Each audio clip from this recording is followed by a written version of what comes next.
Yes,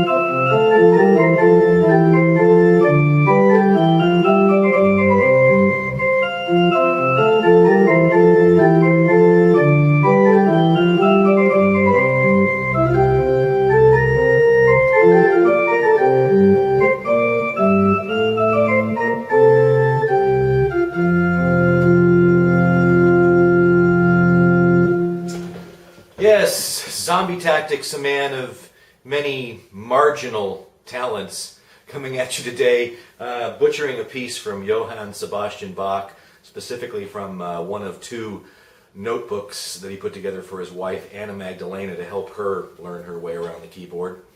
Okay, so this is the GunFu series. What does butchering a couple pieces of music by a Baroque composer have to do with handgun technique or firearms technique in general? Well, you've probably heard the saying before that slow is smooth and smooth is fast. That gets repeated an awful lot in training courses that I've been to, and it's kind of like an axiom in the handgun community that this is true. This is axiomatic. You want to get faster, get slower first. Well, I'm one of these kind of people that I don't just take things at face value, and I don't just take somebody's word for it. So I've kind of put some research into this and compared it to experiences that I've had in my life to figure out, is that really true? And if so, why is it true? And just a little background for you that may encourage you to actually follow some certain methodologies in improving your handgun and firearm technique. Well, the idea that smooth is slow or slow is smooth, that predates firearms. It actually goes back, once again, as I talked about before in some of my other videos, back to things like the training of samurai warriors and medieval knights, and even stuff that I've seen going back to ancient Mesopotamia and other cultures, you know, that you train a warrior to move slowly and precisely first. Well, why? Because this is the way that you get your brain to record those movements to do things correctly, and doing them correctly is the way that you get to the point where you can do them quickly and efficiently. Well, why is that so? Now, I've heard some people explain it before that, like, well, your brain is really bad at learning physical things, so you have to do it over and over and over before it even sinks into your brain. And I've found out in studying the actual way that the brain works and the way that it works when you're learning a physical skill that this is actually not true in the way that you think it would be. Let me explain. Most people think that when you have your bicep or any muscle set like this, that what you've got is one big muscle. And that what you're doing when you lift something, say with that muscle, is you're like, I don't know, you're taking that whole muscle and it's like you've got a dimmer switch that you're like cranking up to like 5% to raise your arm.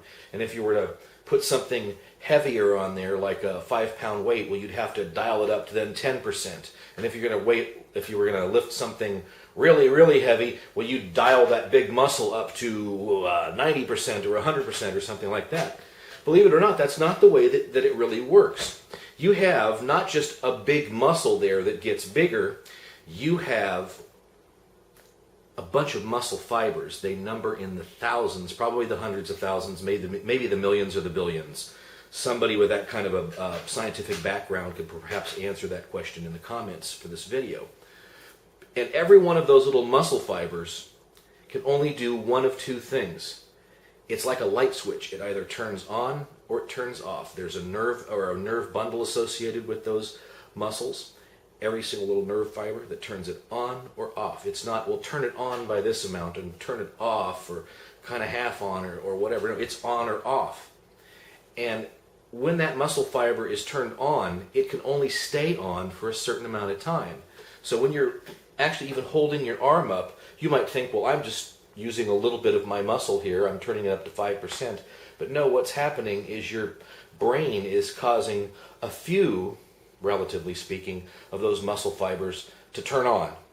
And then when they get tired, as they will very quickly, then they turn them off and they use a different set of muscle fibers to keep that arm up there. This is why, for instance, if you have a heavy weight and you're holding it up here, over time you'll start to get shaky. It's because your muscles require more time to recover from being fired than the amount of time that they can actually be employed to do work.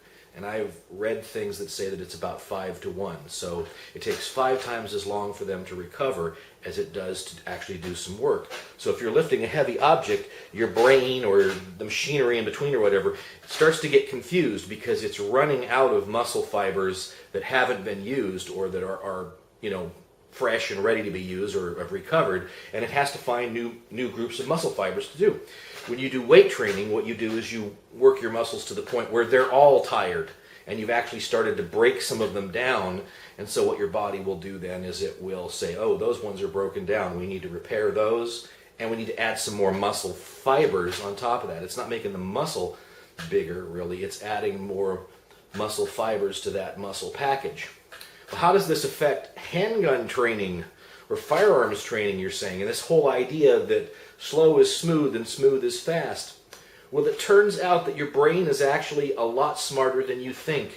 If you're practicing your pistol draw, for instance, and you say, all right, I'm practicing my pistol draw, and I'm making sure I'm doing everything right, and all of that. Well, doing it one time, believe it or not, your brain has already learned to do that with that specific set of muscle fibers that you just used. But the next time you do it, it's going to employ a different set of muscle fibers to do that same action. And now your brain goes, oh, I know how to do that with that collection of muscle fibers now. But if you're doing this over and over, what happens is it keeps employing a different grouping of muscle fibers, and your brain is really smart about saying, oh, I know how to do it with that one. Well, that covers the repetition part of training, but why the slow is smooth thing? Well, because the slower and the smoother you do it, the better your brain can learn that group of muscle fibers to employ for a particular action. And you'll actually get to a thing called habituation, and habituation means that your brain is now bored with that. It's now bored with the fact that it knows that group of muscle fibers, and it actually wants to do it faster. It says, I'm bored with doing it slowly. As a matter of fact, I'm almost going to make you do it quicker. Now on top of that, because the recovery time of your muscles is slower than the amount of time that they can be employed, every time you're doing that, you are actually tiring out a set of muscle fibers that your brain doesn't want to use. And if you do this over and over, say 50 or 100 times smooth, you're actually getting much better benefit than you are trying to go, get the gun out there and wave it all around and do all kinds of things stupid, like get your finger inside the trigger when you don't want it there.